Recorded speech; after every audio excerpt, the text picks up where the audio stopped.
course. Yes. Okay, so first of all, a thanks to Blueberry Hill for their sponsorship of today's Lunch and Learn, and a thank you also to Chai Rivka, to Roberta, who sponsored the dessert cakes. The whole Kiddush. The whole Kiddush. Oh, the whole Kiddush, I'm sorry. I'm sorry. So this is sponsored by Chai Rivka. The whole Kiddush. The whole Kiddush. The Ganze Megillah. The Ganze Megillah. Right, and this is, you have a yurt site? My mother and my father died a month apart, but 10 years apart. So I always do them together. Okay, so thank you for that. Right. And also we have some cakes as a celebration for someone's birthday. For Robert Mahler's birthday. Right, so happy birthday to Bob. Okay. Didn't we have a birthday this week? A brand new baby? Yeah, we actually had two births in the congregation. Yeah. Estreicher. There's also someone else who goes besides Morris Berman who has a child, Jack, in Olam. So he named the baby here this morning. He had a baby girl. Yeah. I noticed. Daniel, I forget the last name. Who was the second birth? Someone who has a child here in Olam. So they had another child born, a daughter born, so he named her this morning. Okay, so today's topic, first of all, I want to give a thank you to Rabbi Yirmiyahu Kaganoff and the list that we have on the back, which is a synopsis of Maimonides' 14 rules that he used in terms of determining which are the Taryag mitzvot. So I got that from him. So let me give credit where credit is due. So we'll soon see the source from where we derive that there are 613 mitzvot. However, if we read through the Torah, we have thousands of commands. And therefore, there needs to be some sort of methodology that are used in order to determine the 613 mitzvot. So we'll start on the very first page, or side A. There's only one. It's a one-pager. But on side A, we have words that should look somewhat familiar. Bereshit bara Elokim, in the beginning of God's creating. And Rashi here, and we have both in Hebrew and English underneath there. Famous Rashi. Rashi quotes from Rabbi Yitzchak, who says, "The Torah only needed to have begun. From this month shall be for you the first of the months. Shehi mitzvah rishonah. That is the first commandments, shenitztavu ba Yisroel, which Israel was commanded. Umatam patak b'bereshit. And therefore, why did it start with the book of Genesis? Mishum, because koach ma'asav he gave the amo. The pasuk says that the power of his actions he has related to his people. Lateit lehem nachalat goyim, in order to give them the estate of nations. Shim yomer olam Yisrael. If the nations will say to Israel, listim atem, you are bandits. Shekavashtem artzot sheva goyim, that you conquered the lands of the 7 nations. Right, to use today's terms, you are occupiers. Right, something's never changed. Right, during World War II, the graffiti said, Jews, go to Palestine. Now the graffiti says, Jews, get out of Palestine. Right? So therefore it seems that, according to some people, there is just no place. So if that's the case, we're going to stop asking for permission. Yeah. Anyhow, right, so therefore, so we say to them, Kol ha'aretz shel HaKadosh Baruch Hu hi. All the land belongs to God. Hu bara, he created it. Unatana, and he gave it l'asher yashar beinav, to those that we found proper in his eyes. He gave it to them, took it from them, gave it to us. But the interesting point of this Rashi is that the Torah is instructions. That's what Torah means, teachings, instructions. Torah Chaim is instructions for life. And therefore the instructions are the mitzvot. So let's cut to the chase. Now it is somewhat important for us to slide in a little bit. It is important somewhat to hear all the stories, the spiritual foundations laid down by the Avot. And some suggest that that could have been presented at another point in the Torah. But why don't we cut to the chase in the Gemara? And Rashi gives his answer. But the Torah is essentially a book of instructions. Torat Chaim, instructions for life. And therefore, how many, or where do we get this idea of Taryag mitzvot, of 613 mitzvot?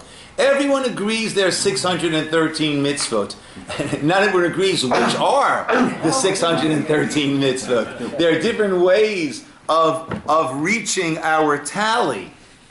But everyone agrees that there are 613 mitzvot. So let's go. Well, first of all, let me ask you a question. Are there any mitzvot in the book of Bereshit? No. Sure. Yeah, there are actually 3. Yes. In the Parsha Bereshit, we have Pru Urvu, which is the mitzvah to propagate, to have children. Okay, what else is there in Bereshit? Think Abraham. No, not yet. Brit Milah. Brit Milah, circumcision, is there in Bereshit. And another one's a little bit more obscure. You might have to be a real carnivore who knows the whole process for this one. Only the living animal. No, no, Sacrifice. wrong. Not yet sacrifice. The Gid Hanashe, when Yaakov struggled with the angel of Esav, and he was wounded in the back of the thigh, so we were commanded not to eat from the Gid Hanashe, not to eat from the sciatica. So there are 3 mitzvot that are here in Bereshit. So why does Rashi speak about waiting until or jumping right to Shemot? Right? Hachor Elachem as the first mitzvah. That's not the first mitzvah. There are 3 of the mitzvot that we have here. 3 of the Taryag mitzvot, 3 of the 613 mitzvot. We have it right here in Bereshit. But Rashi actually was very careful in the way he worded it. If you want to look back, when he asked this question, he describes Achor Zelachem as mitzvah rishona shenitztavu ba Yisroel. That was the first mitzvah which Israel was commanded. Okay? Now these mitzvot were given to us, but they were not yet given to Israel as the nation. Right? They were given to individuals and their progeny, but they became a mitzvah once they became a mitzvah Yisroel at a later point. Yes, Steve? Might one not think that Shabbos is a mitzvah? Shabbos is a mitzvah. Yeah, but there in Bereshit, by Kol HaShnayot, it's close to. ויאכל אלוקים ביום השמילתו אשר עשה, וישבוק משום כל ויברך אלוקים אשר כנשנו, כי לא שם קבלתו אשר ברא אלוקים. So God rested, God blessed it, right? But it wasn't a mitzvah. But nothing's being told to us to do the same, right? That only happens later on in Shemot. Okay, so where do we get our 613 from? So we have the source both in Hebrew and in English. The Gemara Makot 23b, 24a. Darash Rabbi Simloi. Rabbi Simloi taught Sheish Me'ot Ushlosh Esrei Mitzvot. 613 mitzvot Nemru Lo LeMoshe were said to Moshe. Shlosh Me'ot B'Shishim Chamesh Lavin. 365 prohibitions. Keminyan Yemot HaChama, corresponding to the days of the solar year. Umatayim v'arba'im shmona v'shmona asay, and 248 mitzvot asay, the positive commands, keneged evarav shel adam, corresponding to the different components of the human body. Rav Hamnuna says, Maikra, what's the pasuk? Torah tziva lanu Moshe. Torah was commanded to us by Moshe Morasha. It is the heritage of Morasha, Kilat Yaakov. Torah, the gematria, the numerical value of Torah, the Gemara says, is 611. Shit me'avachad sarehavi. 611. Anochi and lo yelecha. The first two of the commandments. I am Hashem your God. You shall not have any other gods. Mipi hagvura shema'anum. Those we heard directly from God. So there's 248 mitzvot aseh corresponding to the body, and 365 don'ts corresponding to the solar year. And the Maharal explains very interestingly. He says the don'ts are there to keep mankind at the level that it began, to not deconstruct ourselves, so to speak.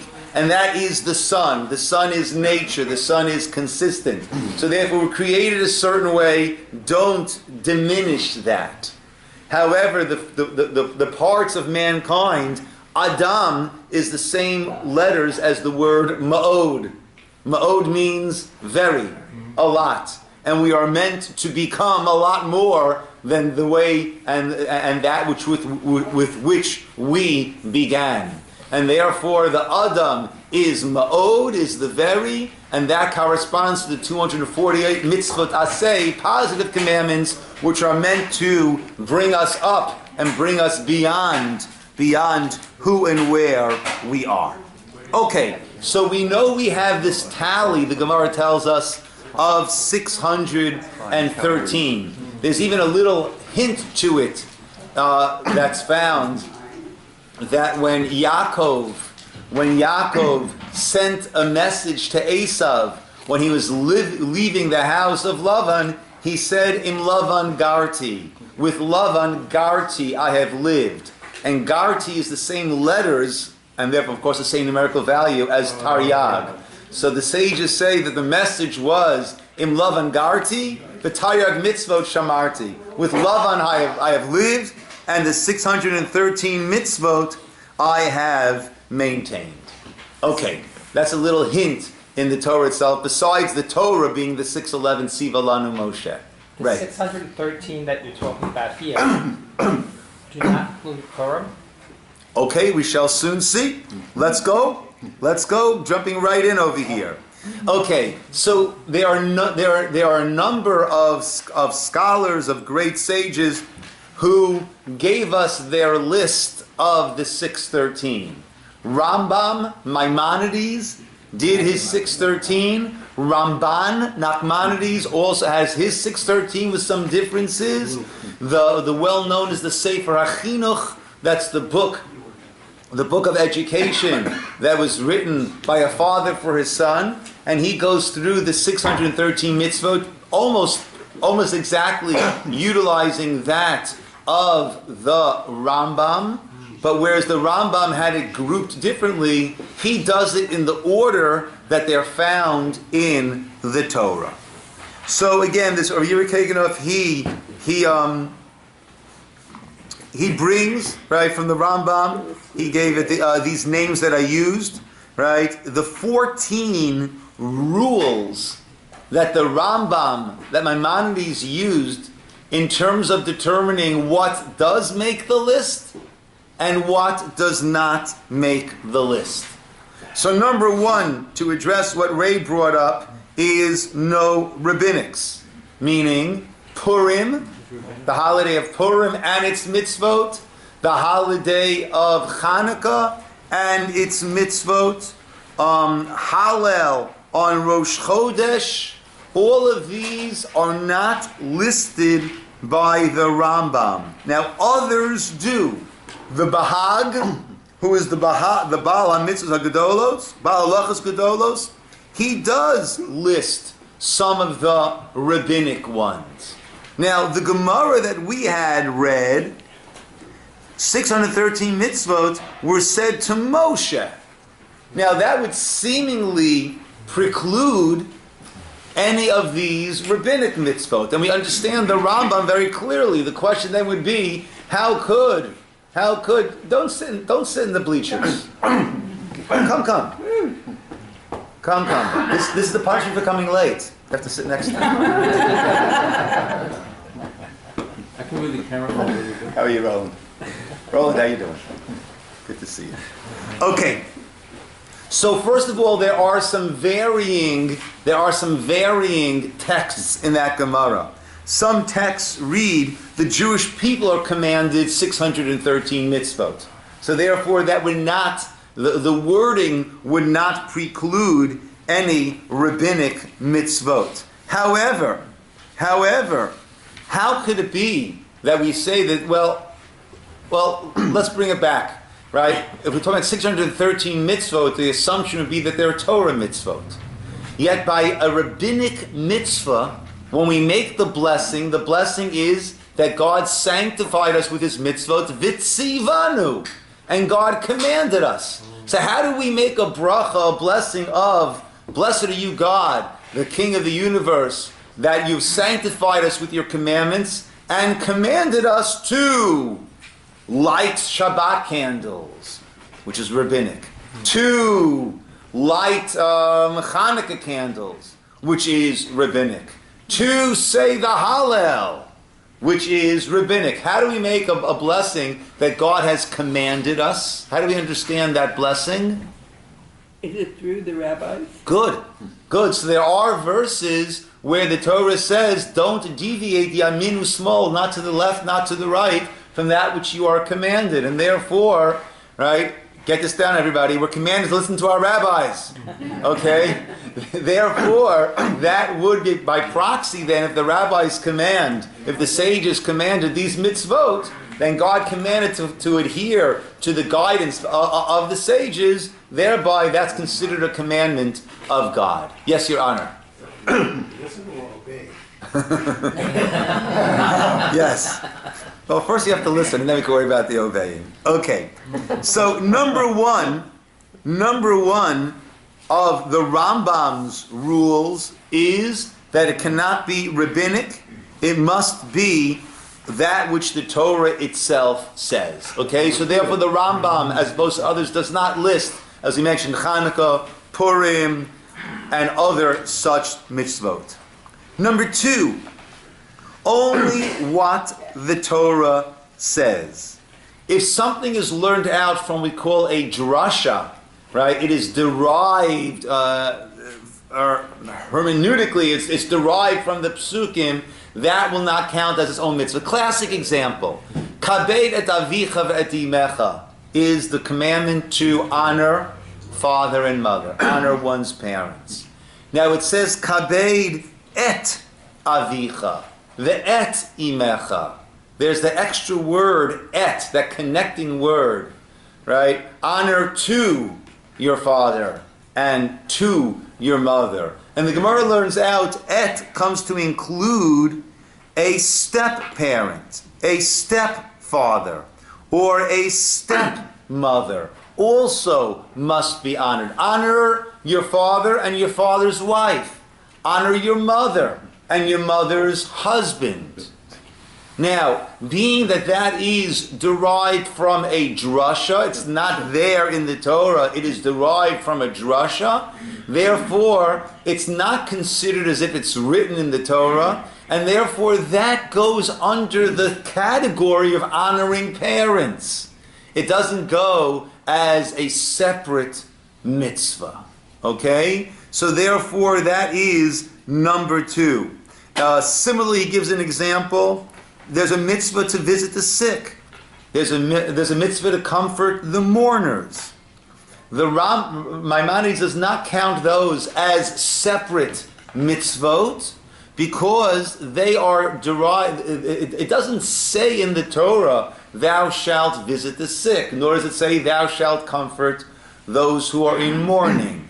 Right? The Torah says, v'halachta bidrachav, that you are meant to go in the ways of God, of emulating His ways. And therefore, that includes all of these different aspects of kindness. So those are Torah mitzvot.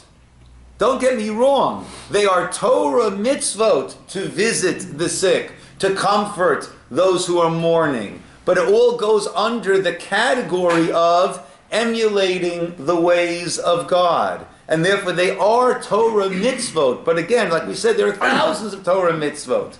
But it will not make the list individually as 613 because they are subcategories of Vahalachta Bidrachav, of going in the ways of God. So maybe let me be very clear. I'm not saying they're not Torah mitzvot. I'm not in any way minimizing anything. But they will be grouped under a heading, and therefore they are not their own individualized 613 members of the 613, but they are one group there.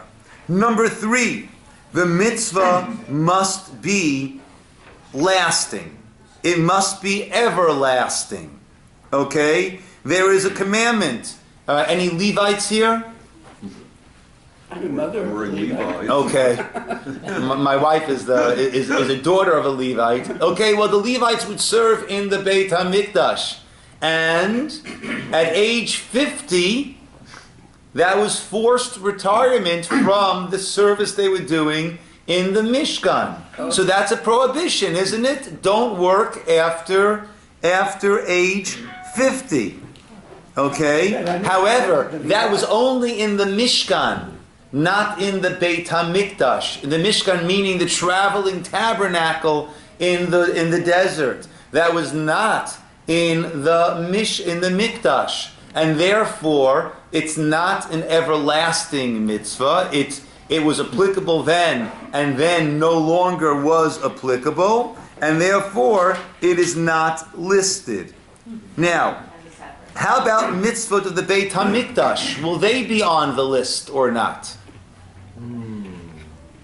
Yeah. You're saying no, others are saying yes. Why are you saying no, Linda? Just because we're not required to do those anymore. Okay, Linda's saying, all right, we don't have the Beit HaMikdash, it's not everlasting. Ray, you're saying... Yes, because when we do, it is rebuilt, then we will be required. Okay, excellent. We also do some of the things that they hadn't. They did. We do certain like the things shulchan aruch and the table. as a and zeicher. Yes, Yeah. yes.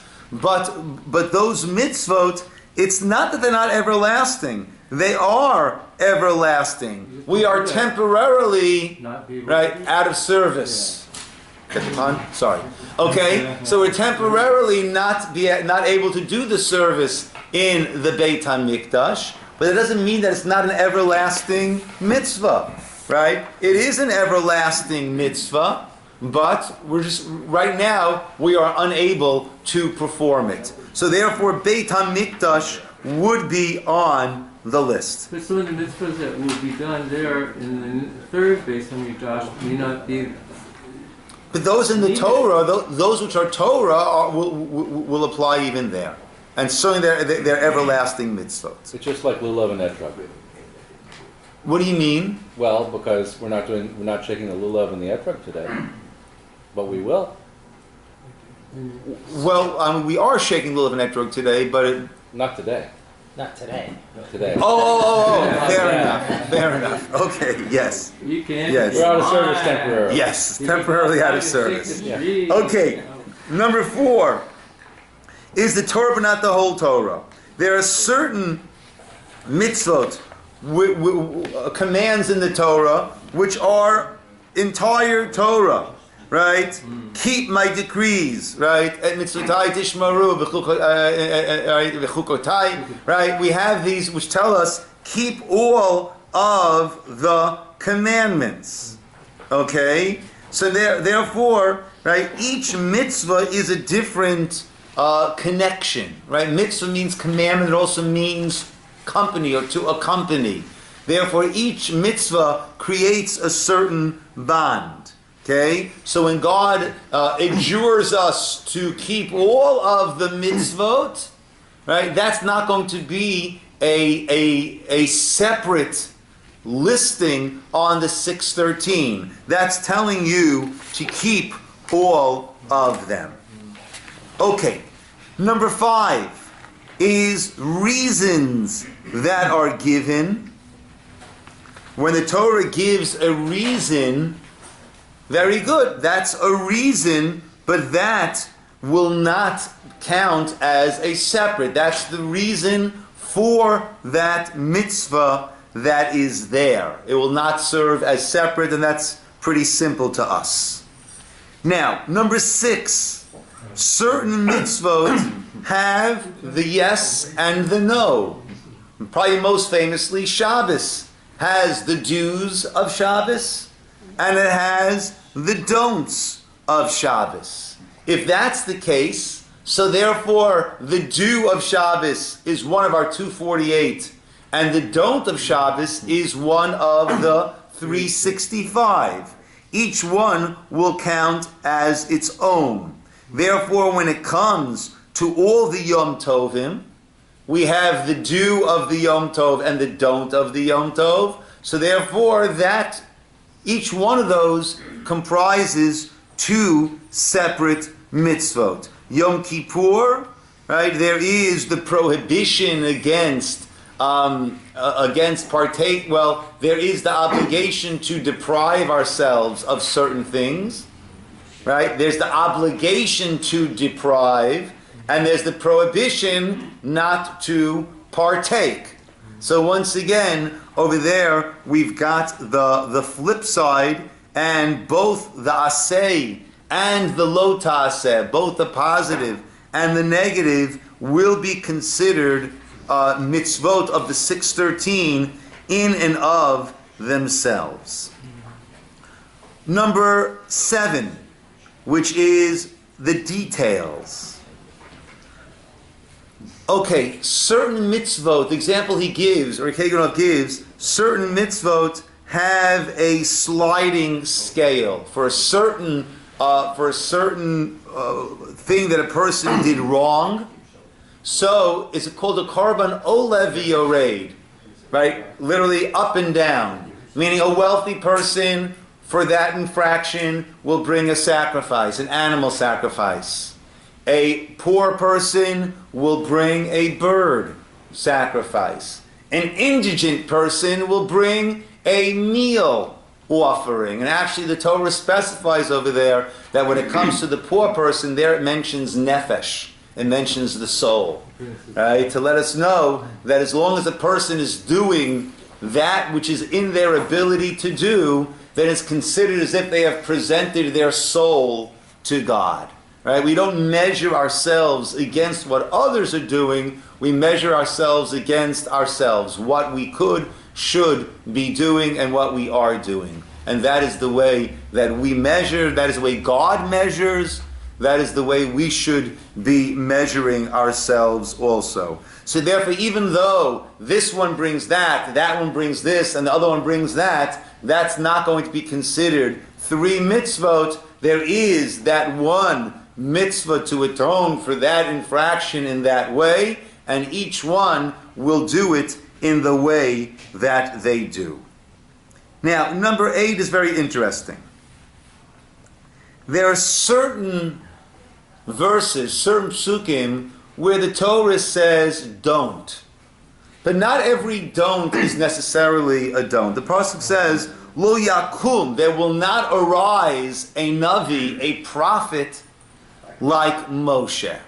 Now that can be understood in one of 2 ways, right? It could be that we need to make sure somehow that there is no prophet who will be like Moshe, or the Torah is telling us.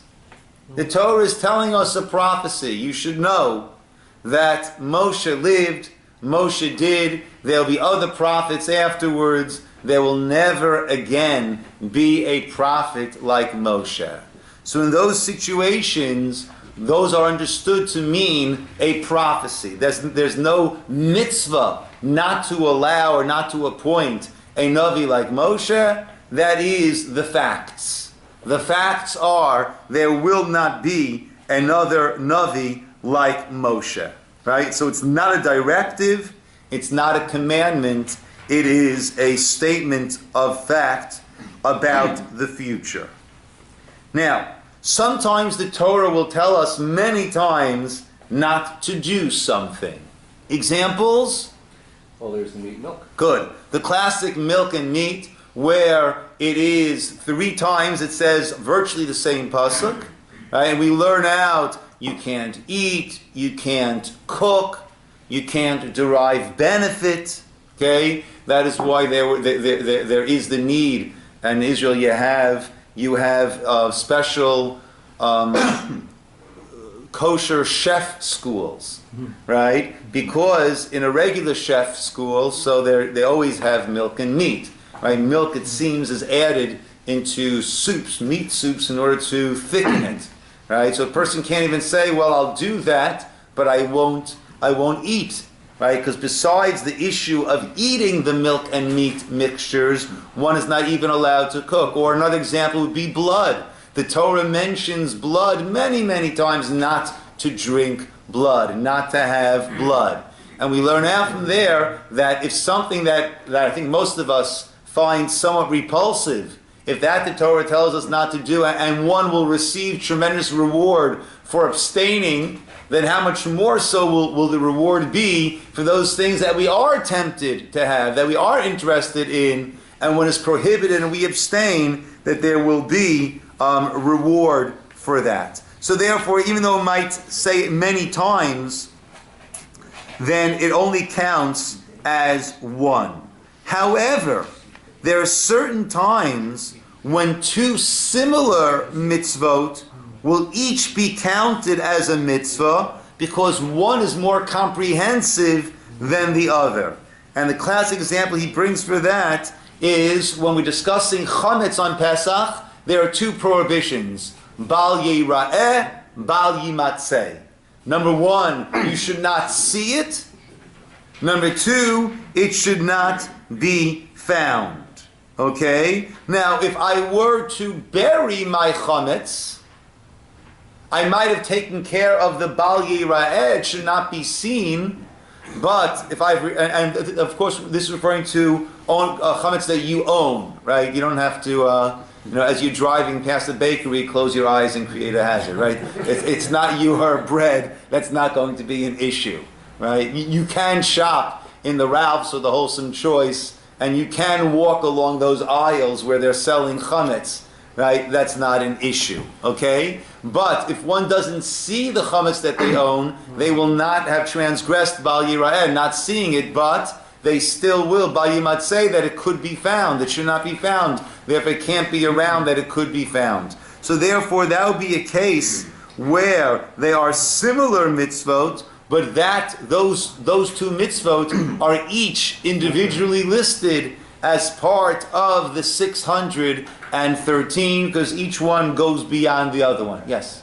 So you put it away, and you've segregated it, and then in the sale of chametz. Now it's not yours anymore. Once you sell it, it's not yours. Yes, but you still physically could find chametz. It's not yours. Remember I said before, if you're walking in Wholesome Choice, it's not yours. Okay. Right? So the fact that you'll find it won't be an issue. Okay. Okay, number 10.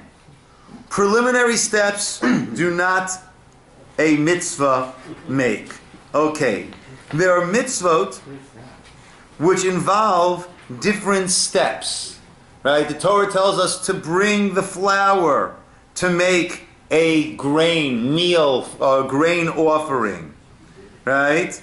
That, even though the Torah tells you to bring the flour, so therefore you might say, oh, so that's a mitzvah. The Torah's telling me to bring it. Yes, but that is a preliminary step. That, right, it is a mitzvah in and of itself, but that's considered a step towards the fulfillment of the mitzvah of making and bringing this korban mincha, this flour offering. And therefore that preliminary step will not be considered, well, again, it's a mitzvah, but it won't be on our list of the 613.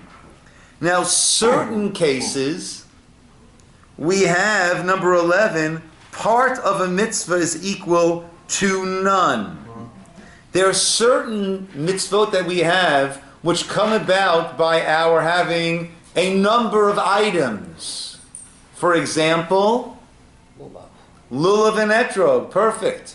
Right? We call that the dalid minim. We have the lulav, we have the branch, we have the etrog, the citron, we have the willows, we have the myrtle, hadassim, and aravos. Therefore, and the Torah tells us, take the lulav. The Torah tells us, take the etrog, take the hadassim, take the aravot. It seems to be 4 mitzvot. But over there, it will not be considered 4 mitzvot because You need all three together. you need them all together. Let's say you only have 3 out of the 4. At least go with that, right? No, it's not a mitzvah, right? The mitzvah is to take those 4 minim, the 4 species, and bind them and and hold them together. And therefore, any one of them, even though the Torah says take A, Torah says take B, etc., nevertheless, it's only a mitzvah that all together. Therefore, that is counted as 1 mitzvah. Now, an exception, but as opposed to our tefillin shel rosh and tefillin shel yad, our hand tefillin and our head tefillin. Those are considered to be 2 distinct individual mitzvot. Therefore, if a person only has the shel yad, or only has the hand tefillin, only has the shel rosh head tefillin, that person will wear the one that they have. They will wear that one because each one is his own individual mitzvah. Whereas by lulav and etrog, or the 4 tzitzit on a garment, right? 3 tzitzit on a garment don't help, and then you're not even allowed to wear that garment. It's a 4-cornered garment which doesn't have on it the proper tzitzit. Okay? So in a situation where it's part of a mitzvah, but it's not a stand-alone part of a mitzvah, it's not a stand-alone entity, so Rambam leaves that off of his list. Number 12, he lists it as completing 1 part of a mitzvah. For example, when it comes to the Mishkan, the tabernacle, the Beit HaMikdash, when it comes to the temple, so there's a command, V'asu aron, make the aron, make the ark. V'asita menorah, make the menorah. V'asita shulchan, make the shulchan. Right? Each of the kelim, each of the vessels, there was a specific command for it. And each of those is a mitzvah. However, they are not counted separately because that's one part of the mitzvah of building and having in action, in service, this Mishkan. And therefore they are all included under the one mitzvah of V'asu li mikdash v'shachanti betocham. The pasuk says, make for me a mikdash, a tabernacle, and I will dwell, not betocho, not in it, but betocham. I will dwell in you. So therefore, even though there are many, many mitzvot that go into the building of the Mishkan, they are mitzvot, but they are not counted as separate items of the Taryag mitzvot. All of those individual mitzvot come together to complete the whole, which is the building of the temple, and that is the one mitzvah that is counted there in the Rambam's list of his 613. Number 13. Many days are not many mitzvot. Right? That would certainly ramp up our total. Right? So we said tefillin are 2. Well, tefillin are 2 times, well, not Shabbos and Yom Tov. I'd say about 300 would be a good estimate, right? So that would give us 600 right there, only leaving us 13 besides that, right? That's not going to happen. So a mitzvah continues for several days, right? It will count only once. Interesting, right? Keganov mentions that the Korban Musaf that's brought on Shavuot, the added sacrifice on Shavuot, is unique in that it changes every day. The amount of animals that are brought changes every day. The parim, the amount of the bulls that are brought changes every day, but he counts that as only one mitzvah. Okay? Now a mitzvah that's done more than once a day, for example, what's our twice daily morning and evening mitzvah? Shema. The Shema, the Kriyat Shema, right? Twice daily morning and evening, right? So that would get us, actually, that's already 365 times 2, right? We're already well into the 700s, right? So that, again, so even though it's twice daily, that's going to be counted as just one. Lastly, number 14 is that punishments are not mitzvot. Now, that should be obvious, that a punishment is not a mitzvah. However, there are some that argue and say that the punishment the Torah writes is an individual mitzvah. How is that? On who? On the one who has to give the Good. On the Beit Din, on the Jewish court. So there's one mitzvah, right? Jewish person, don't. Right? And there's another, it could be contrived as another mitzvah of Jewish court. If Jewish person does, then this is what you must do. Okay? And therefore he actually brings that some of the Gaonim do count this. Right? So that's a list of 71 mitzvot of the Torah that thus applies to the Beit Din. Now, the Rambam doesn't, and the Rambam therefore says that the Beit Din has 5 mitzvot, which are 4 types of capital punishment and lashes. Right? That's the 5 mitzvot that are put on to the Beit Din. So that these are the parameters that the Rambam uses in order to get to his 613 mitzvot. Okay? There's also the Sefer Mitzvot Hagadol, the Smag, who also has his list of 613 mitzvot, but he has 3 that the Rambam does not have. Right? One of those is to accept, to be what we call tziduk hadin, which is to accept God's judgment on anything that happens. Okay? Right? He counts that as one of the 3, right? Which again, not that the Rambam would not agree with that, right? We do have to be matzik es hadin, but the Rambam will not count that as one of his 613. Right? Another one has to do with the calendar, right? To calculate the seasons and the astronomy to determine the Jewish calendar. Okay? And lastly, there's a pasuk we read, Midavar sheker tirchak. From matters of falsehood, you must distance yourself. Okay? The Rambam includes that under the category of not bearing lo telech rachil, not going and telling a false story, which includes lashon hara, speaking even if it's true, but speaking in a derogatory manner about someone, right? But the Rambam doesn't count that. Now it's interesting, he leads off with a question, being that the Rambam does normally count the do's and the don'ts as 2 separate mitzvot, so therefore it would seem, lo telech rachel, don't go as a talebearer, that's the don't.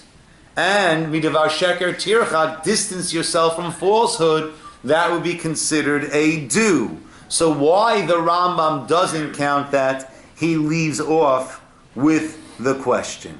Okay? But, right, so there are different paths to get to reach our understanding or our tally of the 613. What's most important to keep in mind is the 613 mitzvot are means that we have. Oh, Solomon is here. There we go. The 613 mitzvot are the ways that we can connect to Hashem in many different ways. And these are all different pathways. That's what a mitzvah does. A mitzvah is a pathway. It is a connection that we, and very often people look at our physical mitzvot and say, why are we doing these physical mitzvot? Where's the spirituality in that? But that's exactly the point, as we mentioned before, that we are physical beings in a physical world, and therefore only by involving our physical body in this physical, what was our discussion? And one of our chavuses, I think? No, maybe so. I'm just laughing because you're citing Madonna, but go on. Well, maybe Madonna got a few things right. I wouldn't say I'm citing Madonna. But we're physical beings in the physical world, so how do we get our physicality to touch that which is eternal? Right? Only by involving our physical self in these actions, that is how we connect our mortal being to that eternal God and the eternal Torah, and that is how we gain that aspect of eternity, of immortality. So these mitzvot are all connections that we have to Hashem. Okay, my friends, we will call it over here. Okay.